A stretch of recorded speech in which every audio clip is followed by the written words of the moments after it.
Por que é tão difícil mudar? Pense na sua vida. Há quanto tempo você está insatisfeito, frustrado, até mesmo infeliz? Reflita também sobre o tempo que você já está empenhado em mudar essa condição e por que isso não está funcionando. Preste atenção. O motivo pelo qual você não está conseguindo aquilo que você quer é porque você está querendo mudar a situação e não a si mesmo. Na verdade, existem 3 problemas aqui. O primeiro é que poucas pessoas param, pensam e chegam à conclusão: o meu problema é minha noção de eu. O segundo problema, que talvez até decorra do primeiro, é que poucas pessoas estão dispostas a mudar a si mesmas. Todo mundo quer mudar a condição em que vive. As pessoas gostam de si, da sua noção de eu, mas elas não gostam das características desse eu, ou da circunstância em que esse eu vive. E o terceiro problema é a síntese dos 2 primeiros. Elas não percebem que toda transformação passa pela transformação da sua noção de eu, isto é, o autoconhecimento. É no conhecer-se que reside a realização de todos os nossos sonhos. Conhecer-se é a necessidade absoluta, tudo o resto é secundário. Mas então, quem é você? A primeira coisa que você precisa entender é que nada do que você pensa sobre si é verdadeiramente você. Comece a entender quem você não é. Quando você percebe quem você não é, há grandes chances que aquele que você é, quem você é, se revela a você. Entenda? Não é simples dizer quem você é, principalmente em palavras, porque se fosse, esse dilema poderia ser resolvido em 5 minutos, numa única frase. Eu diria para você quem você é, ou alguém diria, e você ficaria repetindo isso e pronto, agora você saberia quem você é. Por isso, o caminho é começar por entender quem você não é. E você pode fazer isso de 2 formas. Uma é fazer isso que você está fazendo, estudando, buscando o autoconhecimento, mas poucas pessoas seguem esse caminho. Para a maioria, esse processo começa diante de uma grande perda.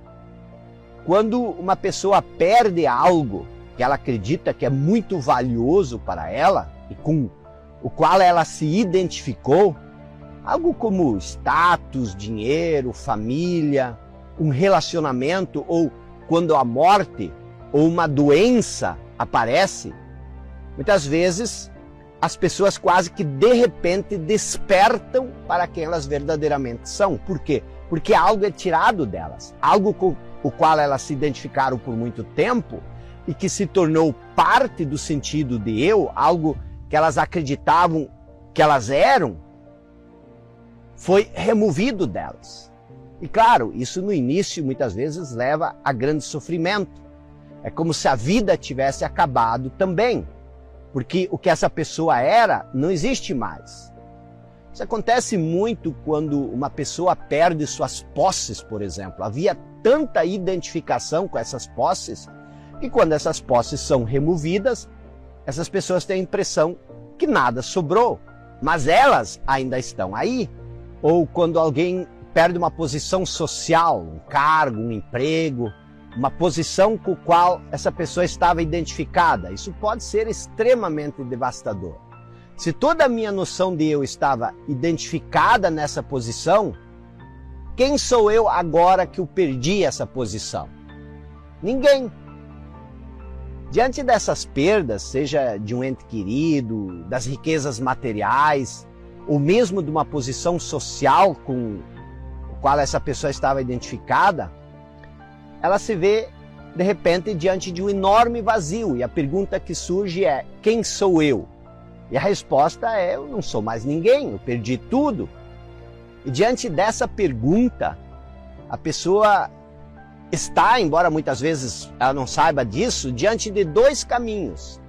Ela pode continuar sofrendo, resistir internamente o que aconteceu, continuar contando histórias sobre o que aconteceu, e com isso provavelmente ela vai se identificar com essa nova história, com a pessoa que era isso, que era aquilo e que perdeu tudo, e perdeu por isso ou por aquilo, ou ela pode em algum momento chegar num ponto onde ela aceita internamente o que aconteceu.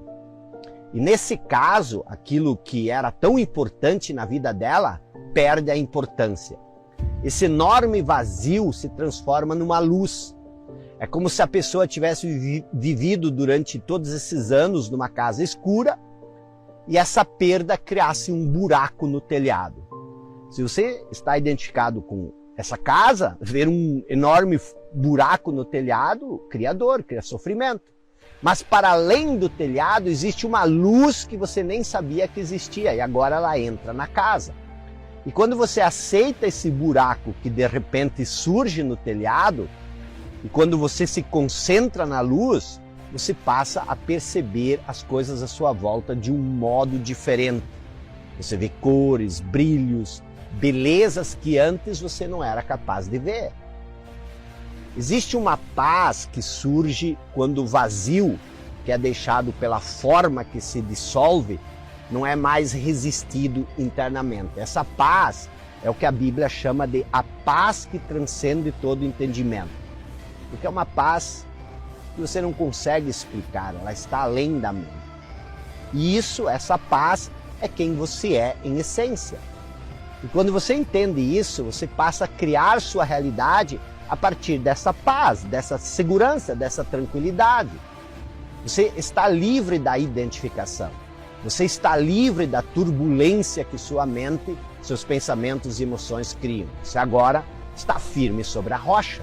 Você agora está conectado com sua essência. E você não precisa esperar que uma perda faça um buraco no seu telhado para que a luz entre. Você pode começar a criar isso agora mesmo. Então eu quero que você reflita sobre isso.